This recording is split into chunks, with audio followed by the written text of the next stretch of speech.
Samantala, ilang mga senador itinanggi na may namumuong plano para patalsikin sa pwesto si Senate President Francis Escudero.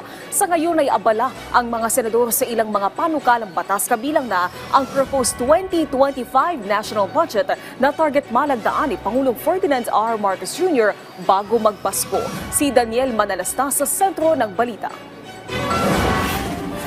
Ilang buwan makaraang palitan ni Senator Francis Escudero si Senator Mig Zubiri bilang Senate President, umugong na naman ang usap-usapan ng pagpapalit ng liderato sa Senado. Pero agad binabulaanan niya ng mga senador. Ayon sa ilan, maayos naman ang pamamalakad ni Senate President Francis Escudero. Alam niyo naman maraming bangayan sa politika ngayon. So pag may ngayon sa politika, whether House yan, whether Senate, whether sa impeachment, maraming rumors, di ba? Pero in the end, makikita nyo naman kung meron o wala. Wala yun, rumors na yun. Chismis lang yun. Kasi so far okay naman ang performance ng team. Satisfied naman karamihan ng senators. Depende yan sa majority kung ano gusto nila. Pero sa ngayon, wala akong nakikita.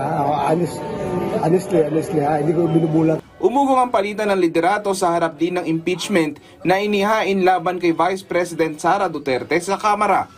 Pero kung tatanungin ng ilang senador, alam mo, blessing yung discretion. Kung sakasakali umakit yung impeachment dito sa atin, at least abogado yung represent.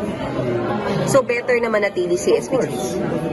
Sa ngayon, nakatuon din ang mga senador sa Bicameral Conference Committee ng panukalang 2025 National Budget at kinumpirma ni Senate Committee on Finance Chairperson Senator Grace Poe na nagkasundo ang dalawang liderato ng Kongreso na maging open BICAM sa inaasahang pagtatapos nito. Kinumpirma rin ni Poe na magiging bukas ang diskusyon sa budget ng OVP, pati na ang budget para sa AKAP. Pagkumpirma naman ng PLLO, target na mapirmahan ng Pangulo ang budget bago magpasko.